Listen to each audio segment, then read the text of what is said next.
So in 11.2, we look at the area of trapezoids, rhombuses, and kites. So these are three of our quadrilaterals that we looked at in a previous chapter, and now we're just going to talk about finding their areas. So the formula for a kite and a rhombus to find the area is the exact same thing.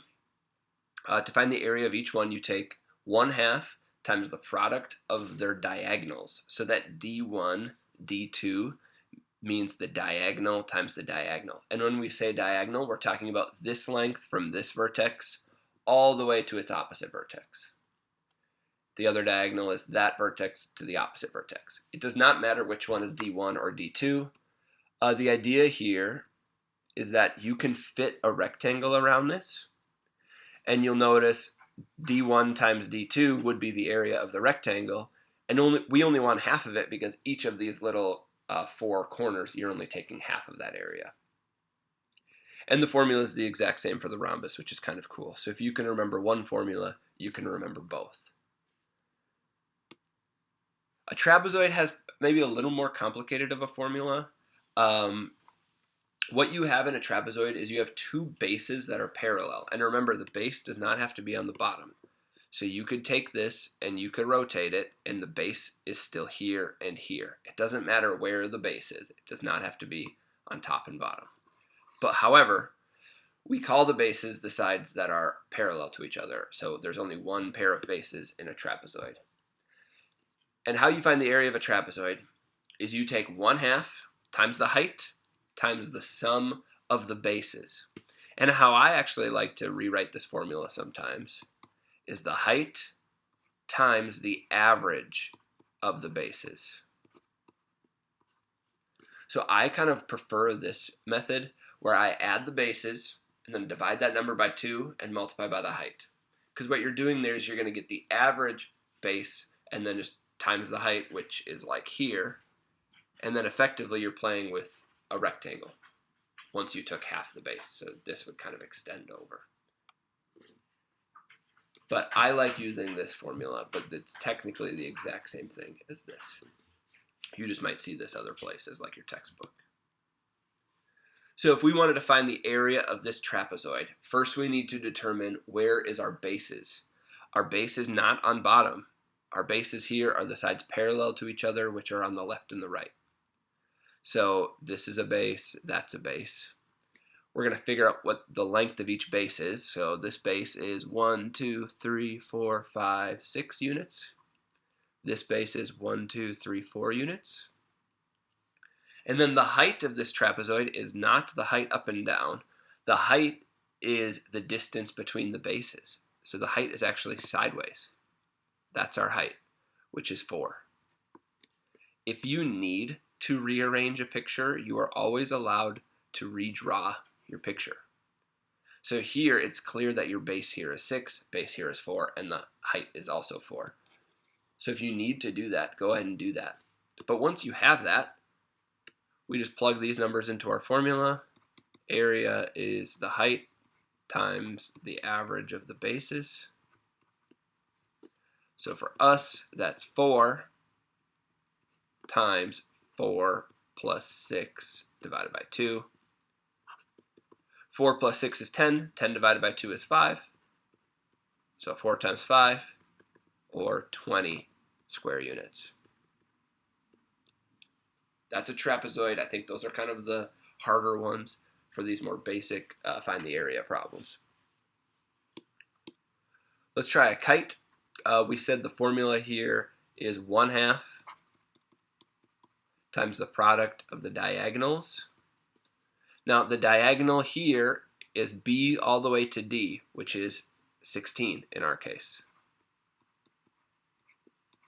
Our other diagonal is from C all the way to A, which is 8 plus 16, which is 24. So that is our formula for area. Then we just plug that into a calculator. We get 192 square units. So the diagonal, sometimes students run into issues where they say, oh, 8 times, oh wait, what's my diagonal? It's the whole thing. So 24 times 16. Sometimes you're going to see it drawn like this. where it's on the outside. Don't let that slip you up. That's just saying this diagonal is 24, that diagonal is 16. We're going to do one more. Find the area of this rhombus. So we know our area is 1/2 times the product of the diagonals.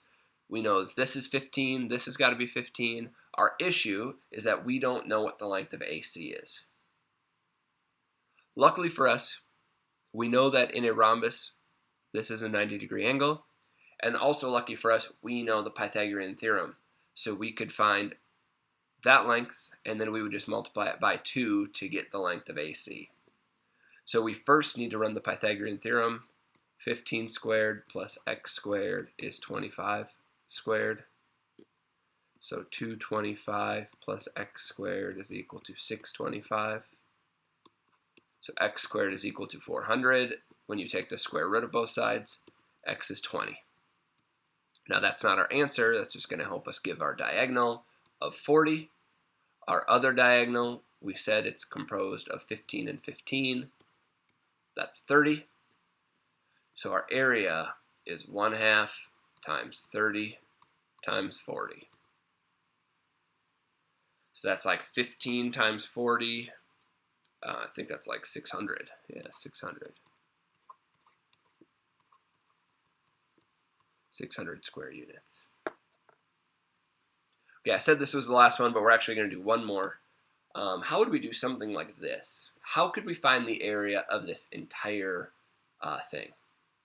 Now, there's a lot of different correct ways to do this, but generally speaking, you're going to have to break this thing up somehow. So if you want to pause the video and try to break this thing up on your own and then see if your answer matches mine, go right ahead. But otherwise, I'm just going to have at it right now.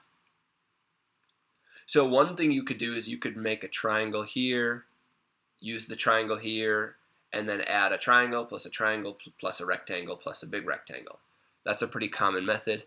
The other common method is what if you just went a trapezoid and a rectangle? And that's the way I'm going to do it. So my total area is my rectangle plus my trapezoid. So my rectangle area is pretty easy. It's just 8 times 16.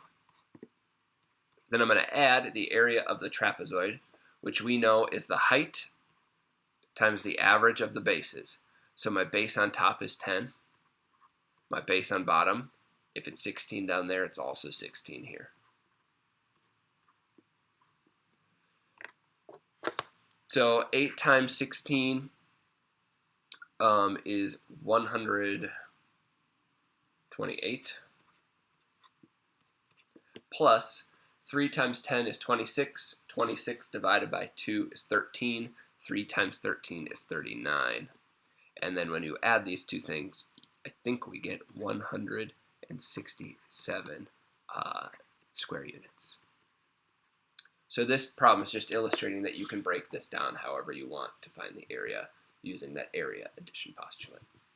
And that wraps us up for 11.2.